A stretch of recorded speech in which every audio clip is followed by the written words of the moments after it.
पापा का रे सुनत हवा का बोल बतावा तो हदे टुन टुन का फेकू का संतोष का सुभाष का हाँ सब जनी का मैं खेत में बेहन पड़ गई आ तू लरुआ के आ एकदम चिकुड़ के बैठल हवा घरे खेत उतना रोपाई तो का जिया ना देवी का रे अभी तो एक हफ्ता पहले संडा बोली है हाँ। फिर पेना कह देले ही धान रोपा बदे तो का खायल जाई साल भर ना रोपबा सुना बोल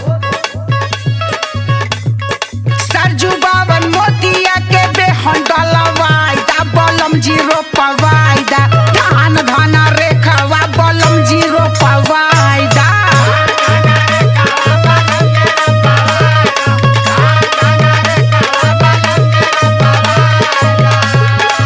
अच्छा तो मनबी ना का तो ना हो ना मानो हाँ ना मनबी पेट का सवाल है अच्छा ले सुन बोला जोते खातिर खेत रोटा पेटर मंगवाई दे धानी हो रोपवाई दे धान धान रेखावा धानी हो रोपवाई दे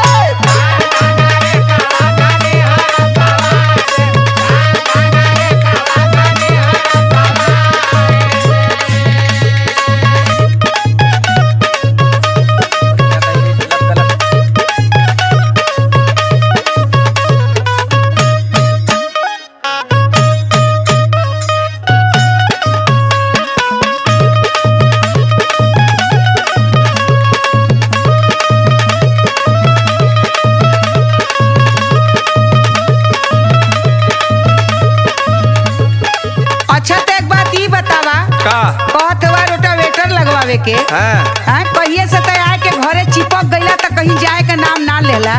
आ घर गृहस्थी से तोके तनको मतलब ना है तो से मतलब है ना हाँ बिल्कुल हाँ सुना बोल घर गृहस्थी बोला कोई से के सपरी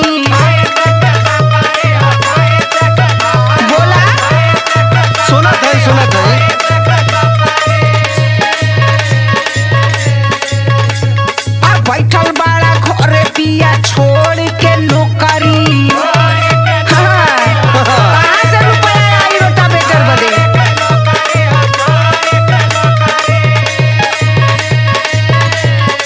घर गृहस्थी बोला कैसे के सपरी बैठल बाड़ा घरे पिया छोड़ के नौकरी तोके तो कुछ पता है ना का सुना बता देते ही बोल सुखत बाटे पानी रोपा हारी लगवाई दा बलम जी रोपवाई दा धान धान रेखावा बलम जी रोपवाई दा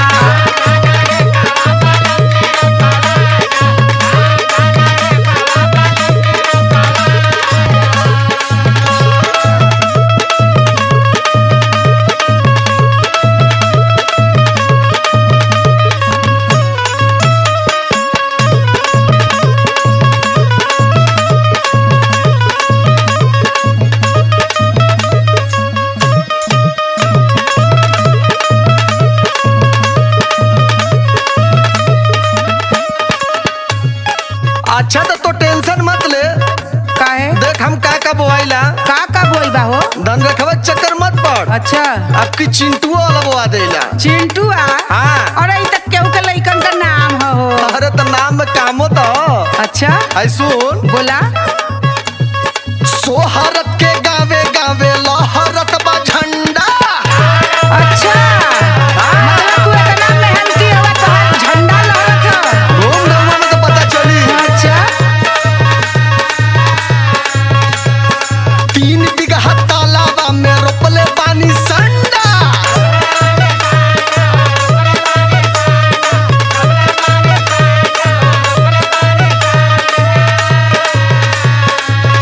समझ में आवत ना एकदम समझत है यो एक बार गांव घूम ले तब पता और चल जाई चला घूम ले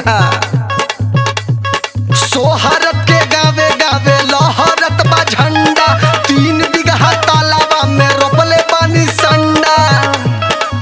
आ टुनटुन भैया के जाना ली ना आओ उनके के ना जानेला उनसे पूछ पूछ के कुल रोपवाईला हता वो बड़ा चालाक हइयो हुआ हाँ तो सुन बोला तू न लाटो संगे मेड़ बांधवाई दे धानी हो रोपवाई दे धान धान रेखावा धानी हो रोपवाई दे